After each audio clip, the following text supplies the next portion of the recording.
I'm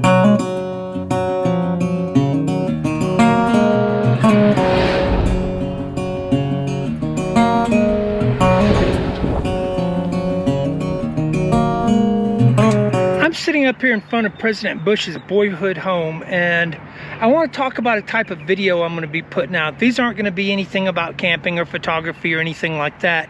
This is something that's kind of personal, and it's something I wrestle with a lot.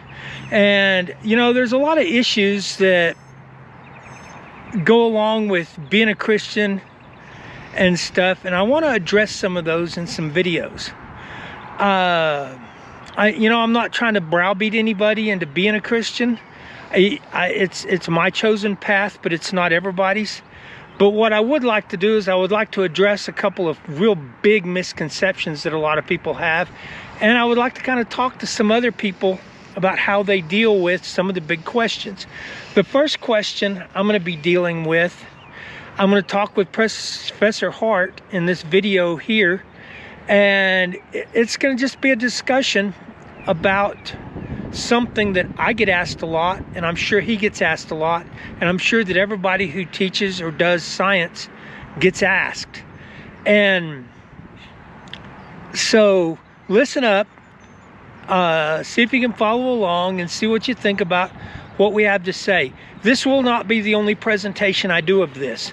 I have talked to a couple of people, and I plan on doing the same video over several times.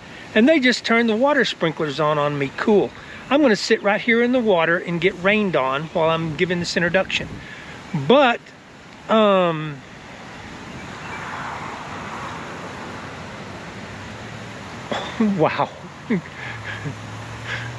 It's been raining all week, and they're running the water sprinklers on me. But, there's going to be several different types of video like this. I've also got some videos dealing with issues other than just, things I wrestle with. Some of these are Friday writing topics that my students have to write about, and some of these are things that I just think about. Enjoy the video. We're back going again, and we're recording. Okay. So,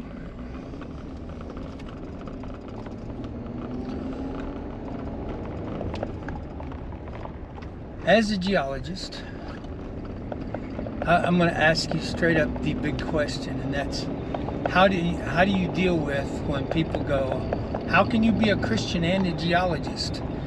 And the first one that always asks me that is the person who hasn't been to church in 25 years. Yeah. And they're trying to make a thing about science trumps religion type of argument. And how do you respond to those people? Well, from the perspective of someone who is in, I guess, camp science versus camp religion,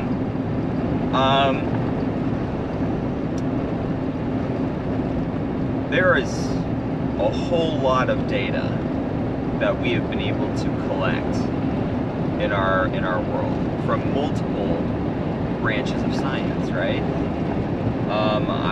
I'm not an expert in any of the rest except geology, but as far as geology goes,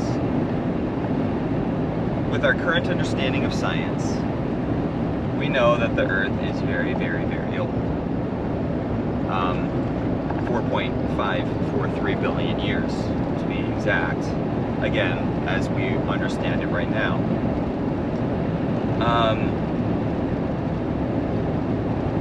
And so a lot of people who are looking for a reason to not believe in religion will latch onto that.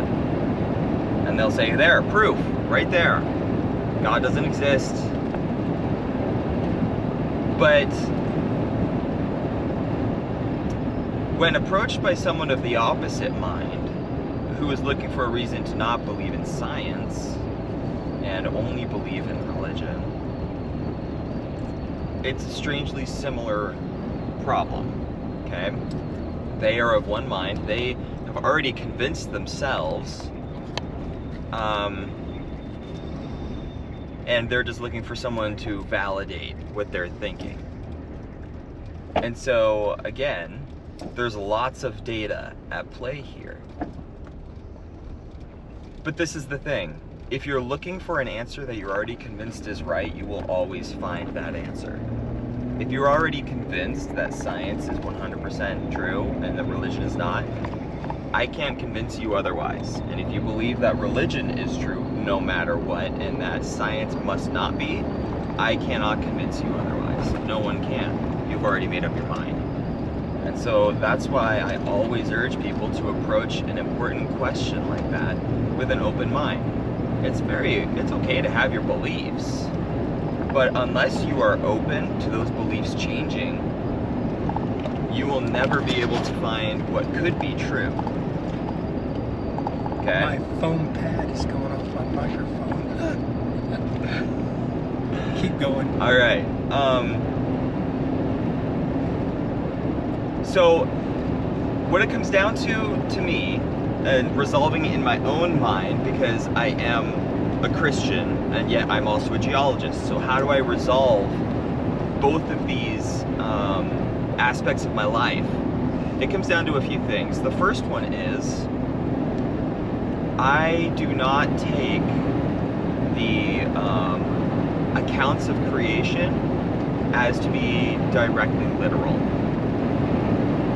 I take them as I read them. Actually, if you read the accounts of creation, there's a lot of vagueness in those words. People will read something like, on the first day, God created yada yada. And they will say implicitly that means one day, 24 hours, no matter what. Also, he created it, boom, snap, pop. He snapped his fingers and it was there. They read it implicitly as that. I do not. I think that there is purposely vagueness there to make room for what we see in the world around us. Look at the natural laws around us, right? You can't create something out of nothing in the snap of a finger. Now, granted, God is all powerful, but look at what God created. He created these laws of science that we live by. Do you think that God, a perfect being, would break his own laws to snap his fingers and bring something into being? I do not think he would. I think that his method of creation follows the laws of science, which he made, the laws of the universe, which we observe. In geology, we have a principle. It's one of the guiding principles of geology. It was founded by a Scottish geologist named James Hutton, and he said, chemical, biological, and geologic laws that operate today also operated in the geologic past. What does that mean? Every process that we see today, at the rate that it happens today, was the same all through Earth's history. That implies it requires a long period of Earth time, a long history of Earth. And that makes sense to me as both a scientist and a Christian, simply because the Earth is 4.5 almost billion years old does not, in my mind, discount the existence of a God. To the contrary, I believe it is, if anything, more evidence. Look at all the order around us. Science is naturally seeking order and stability in so many ways, in every branch of science that you find. And so for that reason, I do not take the story of the creation to be literal. I think that we were purposely given that flexibility so that we could take what we see and incorporate it into the story of creation. You know, I'm going to interject something here. One of the things I run smack into a lot of times is, you know, mathematically, what's the probability that all of this just happened by accident? You know, and I, for years, have kept track of a list of things where I hear some science person say, if it hadn't been for this, there probably wouldn't be life on Earth. Right. You know, and the list gets pretty impressive in length. And and they can justify all this and stuff, and so and I honestly believe they are correct. And so without a large moon, we wouldn't have had tides, and without tides, we wouldn't have had the stirring of the primordial soup, which brought organic compounds close enough together that they were able to form the very first bacteria or viruses or whatever, Right. And then you'll pick up another something and read and say, if it wasn't for Jupiter, we would have been under so much continual bombardment that we probably would, have been extincted so often that we'd have never really gotten higher life forms going. Right. But Jupiter protects us, and then and you can start coming up with these lists of stuff. If Earth didn't have a magnetic core, we wouldn't have a magnetosphere. Without a magnetosphere, we wouldn't have an atmosphere and no life. And anyway, my list, I want to say, is up to 92 items of stuff that if these don't happen, you're probably not going to have life. And at some point,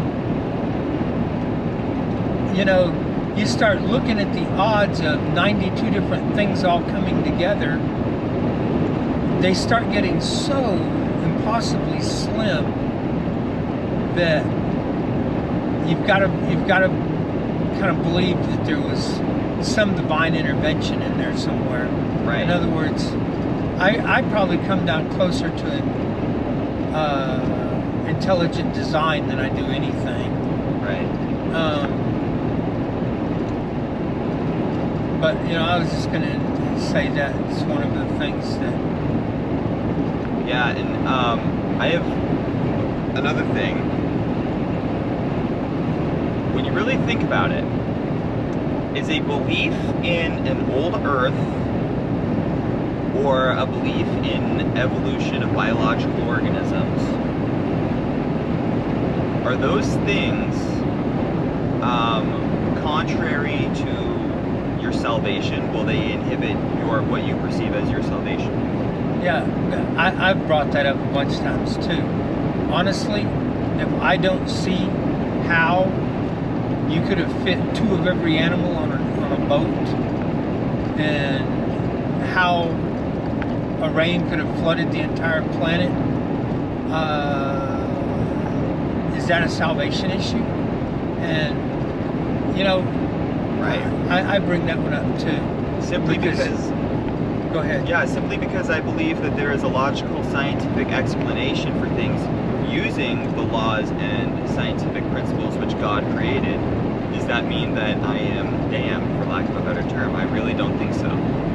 I think that what I am doing is using the tools which God has blessed us with, and the mind that He has gifted us, to try and puzzle out this wonderful creation. Just because I don't think that it happened in 6 days, and that I think the universe as a whole is much more complex than a lot of other Christians believe, I really don't think that affects my salvation. I think that I still believe in God. I have faith. This is important. I still have faith in God, regardless of the scientific principles that some people think should mean the opposite, but I still do. I think that is what's important to my salvation. Well, I have met a lot of science types, and I can tell you, I meet very few of them that are just diehard atheists. Right. Because, when you get to studying, and it doesn't matter what you're studying, physics, biology, geology, right? Maybe chemistry, I don't know. But right. Anyway, you get to looking at how neat everything fits together. You're just, I just become in awe of it. And right. And I just don't see how something as intricate as the laws of physics or something could have just randomly, exactly, occurred and stuff. And that's, I think, one of the things a lot of people And you know, the more we learn every decade about subatomic particles, and now with last decade's discovery of gravity and the way that it's working, we're understanding more of that. More and more comes to light of the tiny little subtle things that run our universe that we never even see, and yet still are there. What does that sound like? That sounds like faith to me. And just like what you just said, I've met actually in my career a lot of geologists, young geologists who are atheists, but I've met almost no old atheistic geologists. By the time they get old, most are either religious or agnostic, and they choose agnosticism because they are no longer willing to say definitely there is no God after a career of studying science. That's the truth. A lot of young atheists and a lot of old agnostics, because they can no longer for surety see that there is not one. Studying science just has that effect. You see the order in the universe, and you start to think to yourself, how likely is it that this order could have come from nothing? Yeah, and you know, I saw a thought experiment done by one of these atheist philosophers, and I can turn the thought experiment in on him on this one. But one of the things he said was, can you imagine being in a world and a universe where there's a being, an alien, who's so advanced that what we see when we see this alien is we see the laws of physics, right? Okay. And it's an interesting thought, that it's not, the laws of physics aren't really just out there, they exist and in this alien form and all this stuff, right? Well, to be honest with you, you can say the same thing about God. I've heard somebody say one time that you want to make a false statement, you start with the sentence, God is, and then finish that sentence. And so, if you say God is a great being, well, is that true, or is that true on some level, or whatever? And I find that part kind of, if I want to consider God being the law of physics, that honestly helps me understand why some of the simple physics happens the way it does. Newton's cradle was my big crash. You know what a Newton's cradle is? It sounds familiar. I can't bring it to mind. He's got like 6 balls hanging down. Oh, from yes, and you perpetual motion. You pull one back and let go, and it, not perpetual motion, but conservation of energy. Yeah. Yes, that's you it. let go and it hits, and it kicks one ball off the other side. Right. Well, the cool thing about that is it would make just as much sense to me if I pulled back one ball and let go, and the rest of the balls, the other 5 balls moved away at 1/5 the speed. That conserves momentum, but it doesn't conserve energy. Right. And so in order to conserve energy and momentum, it just kicks out one ball at a time. Right. Which seems a little, for a system that doesn't have a brain or nothing like that, that seems a bit forced, just for... A little too convenient. Yeah. And, the whole study, if you study anything about Fibonacci sequences, that those things are just crazy and everything. And, I think that's one of those things that, to me, says there's got to be a God. Yep. Yep. I agree. And I've always had people tell me his plans are long. He plans way in the future and stuff. And so, when I'm looking out at these geological features where, 60, 100 million years, a blink in eternity, but right. It seems like forever for us. Right. And here we are you know, trying to figure out what happened, you know, what is. And I think that's why I like studying a lot of different sciences, is because it's kind of the, where is he going with this? Well, if I can look at the past, I can extrapolate the future maybe. Right. And then, you know, we talked about this a little bit, but I find a lot of people, I don't think, understand science all that well. What is science? Yep. You know, somebody will do some science and they'll come up and they'll say, you know, blah blah is true, I have proven this. And then somebody will do better observations and say, actually, that may not be totally true. Or it's true, but there's additional information. Oh, there goes my annoying alarms going off. I should be out walking my Fitbit around. It gets lonely. But, you know, it's, if you have anything at all to do with science, you know there's people out there going to ask you those questions. And I've had just as many church people ask me, so, you believe in the Big Bang, do you? And it's a whole nother conversation. Yeah, and I have to go, well, yes, but. There's some caveats. We're just going to turn a little ways down this road here. Alrighty. We're turning a little bit toward the Black Gap